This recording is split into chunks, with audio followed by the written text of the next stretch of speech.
Hello everybody, welcome to this video on configuring Cisco ASA high availability active standby failover. This video is part of my CCIE security labs with Kelvin. It is a series on my YouTube channel for those that are not watching it on YouTube right now.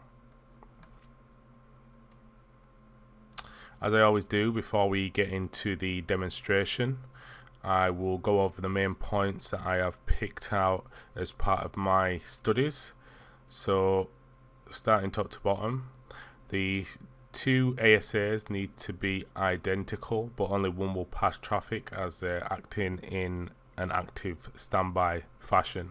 So the devices need to be the same, the interfaces allocated need to be the same, etc, etc. For more information on that, you can check out the Cisco documentation, and it will give you a list of everything that needs to be identical as well as the exceptions. The active standby ASA is supported in single mode or multi-context. We will not be covering multi-context today. The failover link is used to replicate device configuration and mutually monitor one another with LO packets. So the device configuration is configured on the primary or the active ASA, and then the failover link, which is configured, replicates that configuration across to the standby device or the secondary device. The health of the interfaces determine the condition of each device and which should become the active device. So you can monitor interfaces on the ASAs. We'll take a look at that, and those basically the health of those interfaces will determine which device is the active device. A failover key is required, and the reason I say this is because otherwise all information is sent in clear text.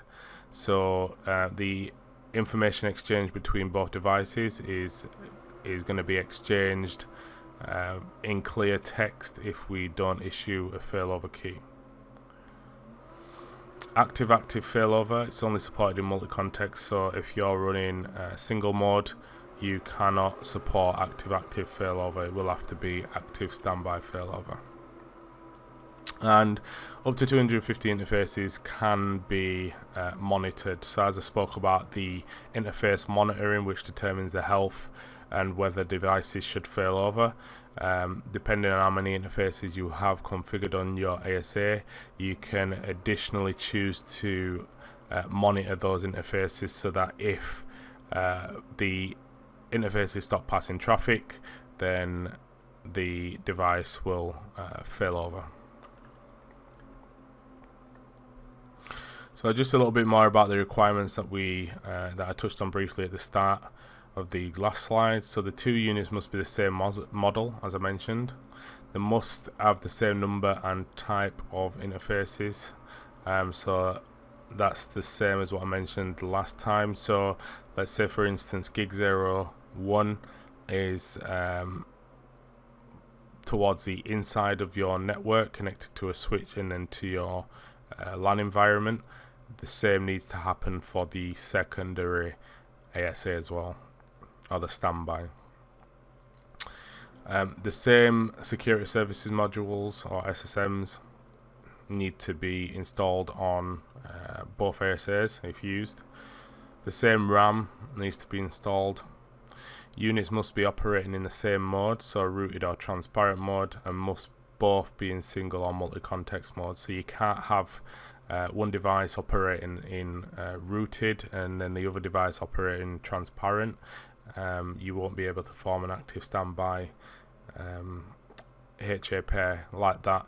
And likewise, if you have one device running as single mode and then one device running as multi-context mode, again you won't be able to establish an HA pair between the two. Both units must have the same major, so that's the first number in the software code, and minor, so the second number, software version. However, when upgrading, you can upgrade one to a different version, and failover will still remain active, but it is recommended to make sure that you bring both ASAs in line with the same software version and code as soon as possible. Not always easy, depending on where the devices are placed and whether it's running in a production environment and change windows, etc. But do aim to do that as soon as possible. Two units do not need to have identical licenses, so the licenses combine to make a failover cluster license, and this is starting with versions of code from 8.3. There is exceptions to this. Again, for a full list of the requirements, please go ahead and take a look at the Cisco docs. I have included a link at the end of this presentation, which will be shared at the end of this video demonstration, so you can take a look on there. So configuring active standby failover is pretty straightforward.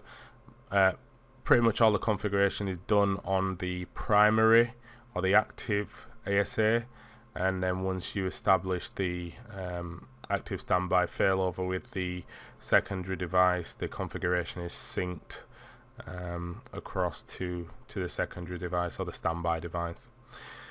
But nevertheless, I've put the configuration steps for the primary unit and also the secondary unit. So starting with the primary unit, we need to configure the primary unit as a primary device. So again, if running in production or anywhere, that matter of fact, the device that you want to be the primary device, you will need to specify that as the primary device. Then you will need to specify the failover interface. So this is to, as I said in the previous slides, to communicate with the standby device and synchronize the configuration. After that, you then configure the failover IP and the standby IP. So we'll take a look at that. We specify the state link interface. Now the state link is optional. So the state link is essentially when the active device fails and you've got sessions already established, the state link can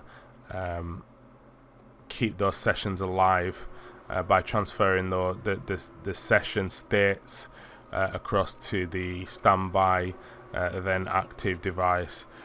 There is some things to watch out for this in terms of the actual sessions that can be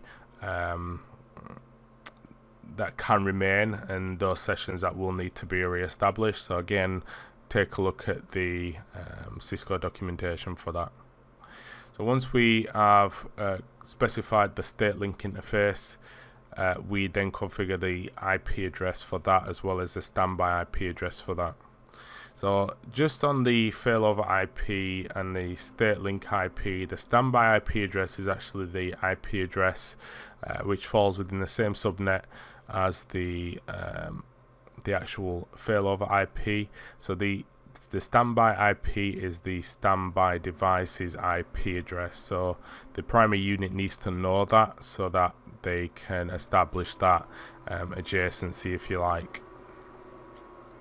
Once we've done that, we then enable failover, then save the configurations if you're happy with that on the primary device, and then I've put two optional configuration steps which I think are useful, especially in production environments.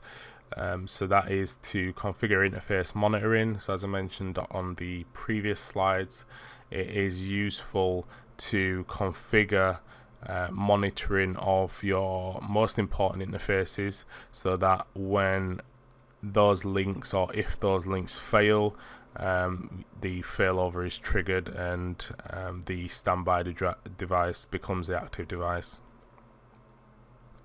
The last one is more related to the actual devices themselves, so we can identify which device is active and standby by using the following command, and it's a useful command, and again we'll take a look at this in the lab demonstration.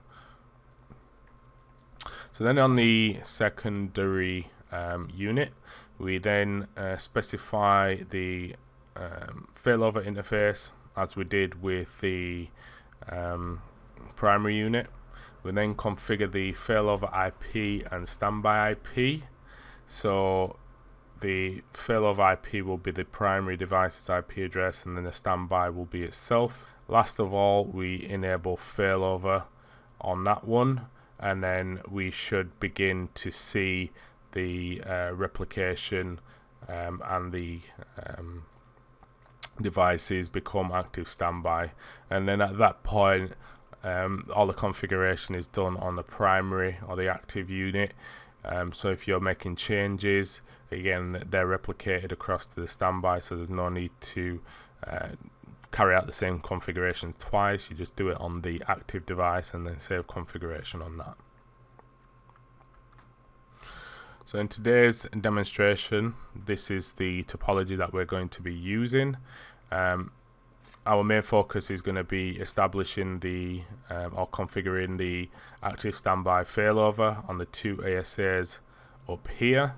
However, I have also included a VPC on either side of the interfaces, just in case we decide to take a look at anything else.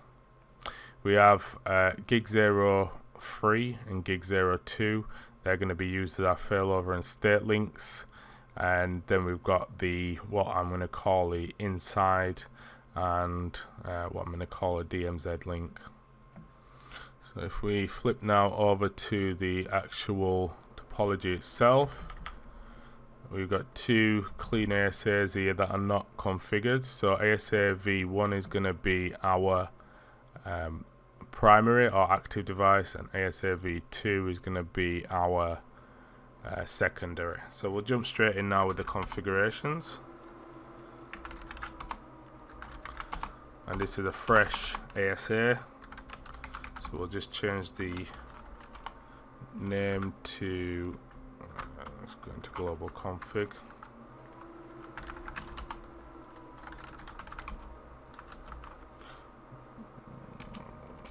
So we'll just change that to ASA1, and then we'll specify this unit as the primary. So failover LAN unit primary. That specifies that now as a primary unit. And now we need to specify the failover, the actual failover interface. So we'll use gig 02 for the failover interface. So we'll do failover interface,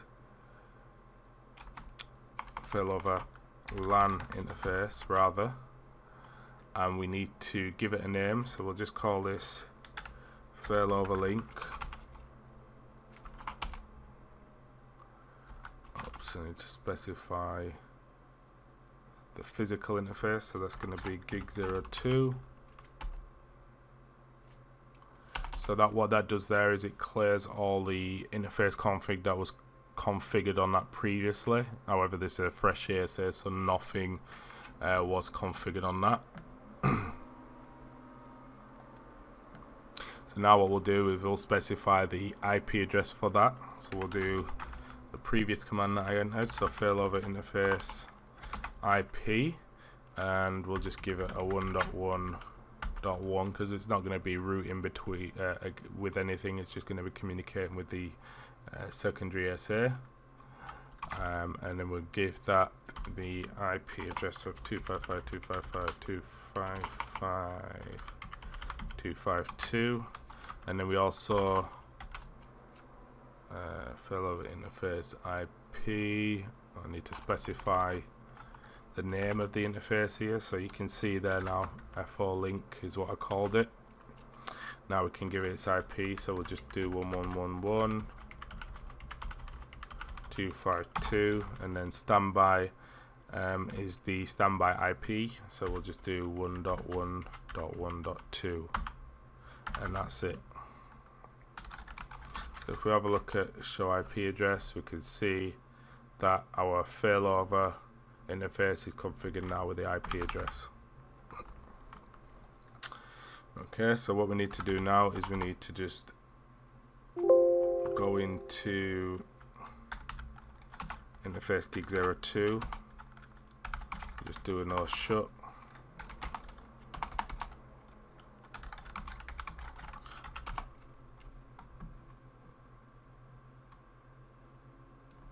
And now that interface is now up, we can see that the IP address there is also configured. That's good.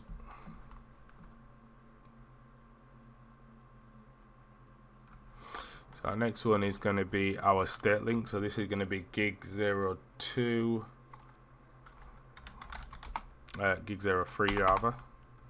So we'll do failover link, and we'll call this state, and we'll give this one gig03.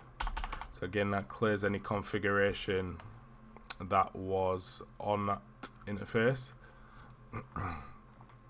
So now we'll just give it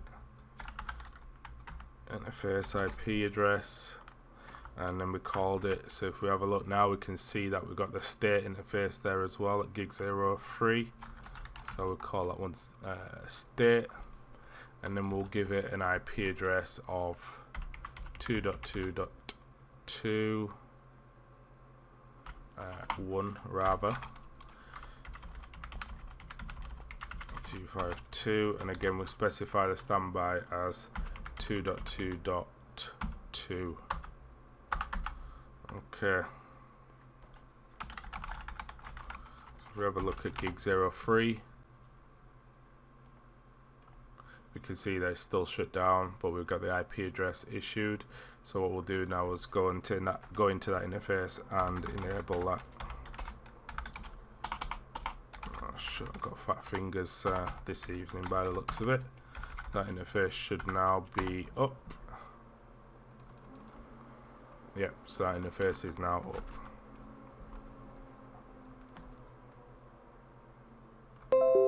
So now what we're going to do is we'll enable the failover. So that's just one command. So failover now enabled on that, and we'll do a write mem, save the configuration on that, and then we'll go on to configure the secondary ASA now.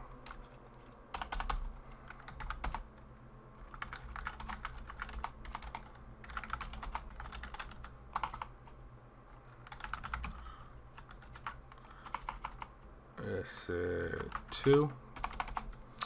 Okay, and then so we'll do failover LAN interface, the same as the previous steps. We'll call this failover link, and it's gig02. Again, that clears the commands on that, so we'll just start with that one first.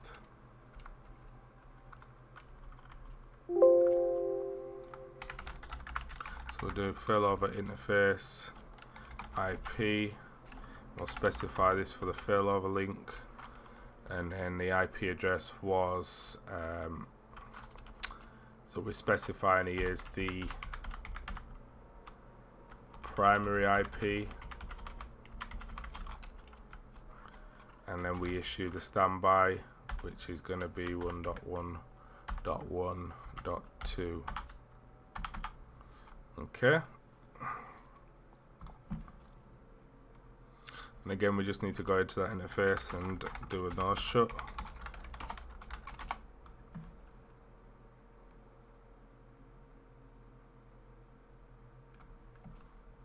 So you can see there it's already detected the active mate, so we didn't need to configure the state link.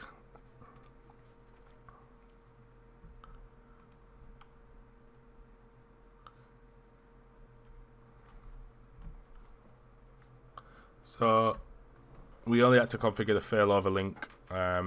We didn't have to configure the state link, because once the failover link is configured, it will replicate the configuration anyway. So as we can see now, is the ASA1 host name is shown, even though I'm on ASA2. So we can see that the configuration has been replicated now. So if we just go back to our PowerPoint at the minute, and we can now, as I said before, with the, so first of all, actually we can disregard these two steps here because we don't need to do that, given that we only configure the failover interface IP for the replication to occur, as we just saw. So we can get rid of that. We did enable the failover at the very end of that for that replication to occur between the both devices. And as we saw just then, now that the ASA2 shows that the ASA1 hostname, this command is very useful. So prompt hostname priority state, and I'll show you why now.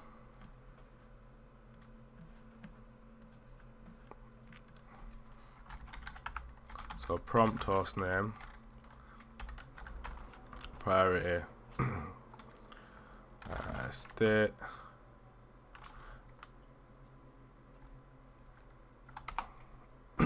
So we can see there, I mean, I've done this on the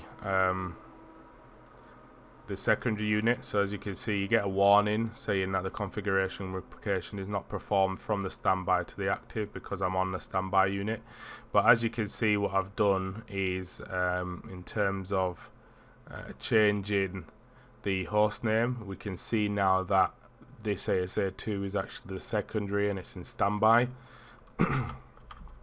And as it said, the configuration is not replicated across, so what we need to do is this command actually needs to be input on the primary or the active device.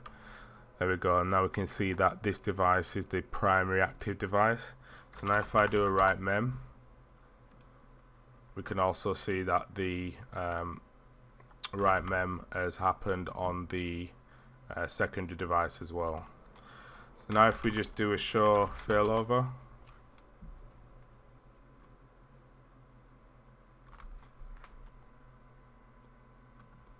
we can see there that we've got the failover link here, which is up. We can see the failover link there, and we can also see the stateful failover, and we can see that the link is gig03. And although we didn't configure that on ASA2, if we just do a show IP address, we can see there that we've got the state link configured as well, and that's because we specified the standby IP address on the primary device when we were configuring it as well, so it's just replicated that information across. So we can see now that failover, active standby HA failover is configured. We can see that the ASA1 is the primary active device, and we can see that the secondary device is ready if and when failover occurs. So we can see here monitored interface is 0311. So I think that is slightly different now compared to my previous notes which I've shared, or especially on this ASAV that I am using. So if we just do a show version, I'm using 9.12. So again, it may be worth just checking the documentation on that, because that looks to be slightly different. So we can see at the minute no interfaces are actually being monitored. We don't have any, apart from the failover link and the state link, we don't have any other interfaces configured. Now, one more thing that we need to do is configure the failover key. So we didn't configure that, and as I said, information will be sent over clear text. So what we need to do is we need to configure that now. So it's pretty straightforward. On the primary ASA, failover key, and then you can specify one of these options. I'm just going to go ahead and input Cisco, as it's a lab environment. And then that failover key should now be configured. So if we take a look at the failover configurations, we can see that the failover key has been masked We can see failover is enabled. We can see that this unit is the primary unit, or it's being configured to be the primary unit. We can see that the failover LAN interface is gig 02, state interface is gig 03, and we can see the IP addresses for those interfaces. So now what we do, if we configure, let's say gig 01, which is connected to switch 1, you will see now that all we have to do is configure it once. We only configure it on the primary active ASA, and then the configuration is replicated across to the secondary ASA. So let's just, for demonstration purposes, configure this quickly. We'll just call this one inside. IP address, we'll give it 192.168.244.1/24, and we need to specify a standby address, and this is where the secondary ASA will come into play. So 192.168.244.2. Okay. Now if we take a look at the, I'm just doing no shut actually. Now if we take a look at the secondary ASA and do a show IP address, we can now see that gig 01 is configured with 244.2 IP address. So if we go across to the VPC that's in use, I think it's this one that's already configured. So we can see now that we can reach 244.1, which is ASA 1. Let's have a look at 2, and again we can reach 2 as well. So as I said, we only need to configure the active ASA, and the configuration is replicated to the standby ASA. If we wanted to monitor that inside interface, what we could do is we could do monitor interface, and then we've got the inside interface there that's listed, and it's as simple as that. So now if we just do show failover,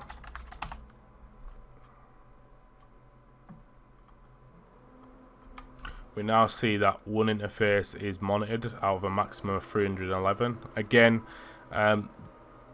with this version of code I'm using, it seems to be different, but I do remember previous versions it was a maximum of 250 interfaces that could be monitored. So depending on your version, just check the Cisco documentation. You can see I'm using 9.12 here. So we can see as well, if we look at the interfaces here, we can see that the inside interface is being monitored. So we can see there being monitored, and also on the secondary device it's being monitored. Now what we can do is we can actually test the failover. So to do that, I'm just going to quickly configure gig 04, which is connecting to the second VPC. So I'll just do gig 04. We'll call this DMZ, give it a security level of 50, no shut, IP address 172.16.20. Let's just check the router, which is already pre-configured.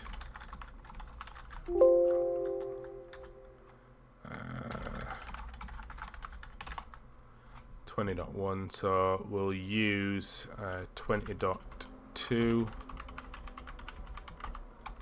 and standby address 172.16.20.3.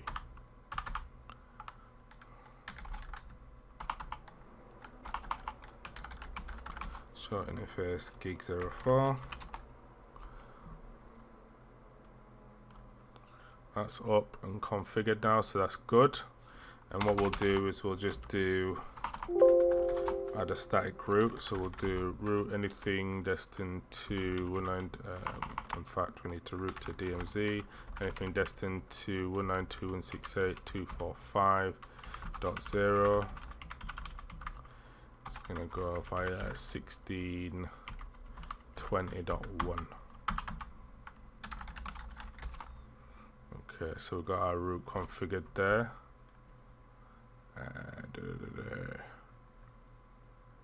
There we go. So that's our static root there configured. So now if I try to ping the VPC on the right, which is .10, so from the ASA that's fine. Just save that configuration. So let's try it now from this VPC down here. And in fact, just before I do that, let me just make sure ICMP inspection is enabled, because I don't think it is. I didn't change anything, so no, it's not. So we'll just quickly enable ICMP inspection. So global policy.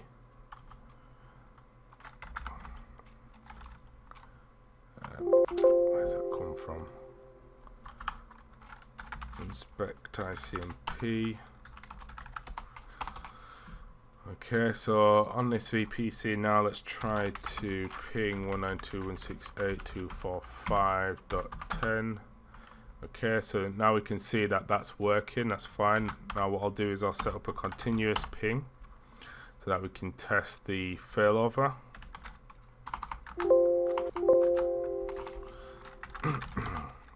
So we can either do a soft failover, or we can make the interface fail. So what we'll do is we will first of all do a soft failover. So to do a soft failover, we'll do it on the secondary ASA. So we'll make this one the active. So failover active, and that should be it. And then we'll see if we have lost any packets. So that's switching to active now. And soft failovers, you don't lose any packets. If you do, you only lose maybe one or two. Is what I've noticed. So as we can see there, we've not lost anything, and now we can see that ASA1 is now the primary standby unit. So let's just make this one active again. That our soft failover is done. So failover active, that'll switch it back, and again it doesn't look like we've lost anything there. Okay, so with our hard failover, let's imagine. Let's just switch over. So we have our continuous ping set up to the VPC on the right here. So now let's imagine we had a physical issue with the switch 1 down here at fast Ethernet 1.15 or 1/15. Let's imagine that that interface went down. The ASA should fail over to so that the ASA2 becomes the active device and continue to pass that traffic. However, with hard failovers, you do get some packet loss. So that's one thing to be aware of. But let's do this. So let's go into switch 1, interface fast Ethernet 1.15. And what we'll do is we'll do a shutdown. Now you can see on the VPC down here, we are losing some packets here. So far we've got 4, 5, 6, 7, 8, and that's it, 8. And now we can see that we're still passing traffic again now. So we lost some packets. And if you look here on ASA1, which was the primary active, it says now switching to standby. So the reason that that flow is still continuing is because the second ASA has now taken over and is acting as an active ASA, and we can see that the primary is now standby. So now if we just do a show failover, what we can see is on the interface, on the inside interface, we can see that it's failed. So we can see on the other device, which is acting as the secondary active, we can see that that's normal. But on the what was the primary active, we can see that now it's saying failed, and that's because the inside interface is failed, so it's failed over. You can see that the state link is exchanging information here. So you can also issue show failover history.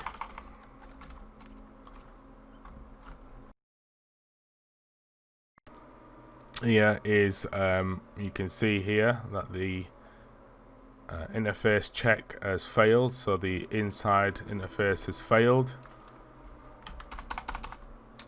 Now when you, let's say for instance, we managed to fix the issue on switch 1, we replaced the cable, whatever it may be, or we just did a no shut, the primary ASA or ASA1 will not switch back to active. You do need to manually promote that device back to active. ASA2 will remain that active device until ASA1 is promoted, or until ASA2 has any issues and it needs to fail over. So what we'll do is just do a no shut on the switch fast Ethernet 115 again. We can see that that's come back up. We should get a message on the ASA to tell us now that the interface check has been successful. However, like I say, it will still, ASA1 will remain the standby device until promoted manually. Just give that a few minutes. So just do show failover.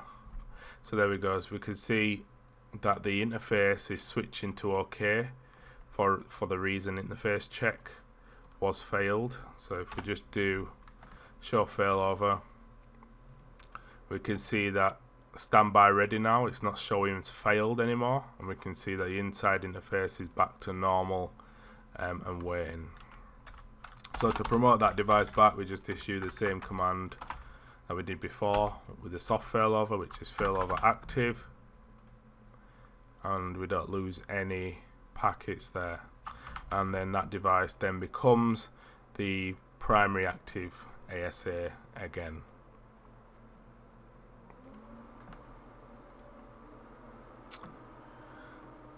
So that's the configuration of the ASA active standby failover complete.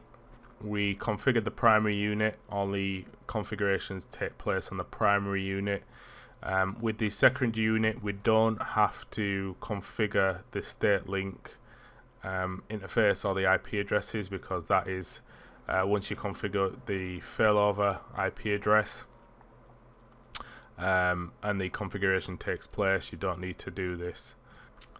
That was our demonstration, and I've left you with some useful links here. So the bottom one is a link to configuring HA active standby on the ASA, and I think it's version 9.0 plus. And again, please do check the documentation for the version of code that you're using, because I know that in this particular guide here it mentions up to 250 interfaces that can be monitored. However, we saw that on the ASAV that I'm using, the newer version of code, it's actually looks like 311. I will post these links in the description, and if you want the PowerPoint presentation for your reference, just reach out to me by commenting on my video on YouTube or on my website networkwizkid.com. Please subscribe and like if you've enjoyed the content, and hit the notifications button so that you're updated with any new videos on YouTube that I upload. But until next time, thank you for watching.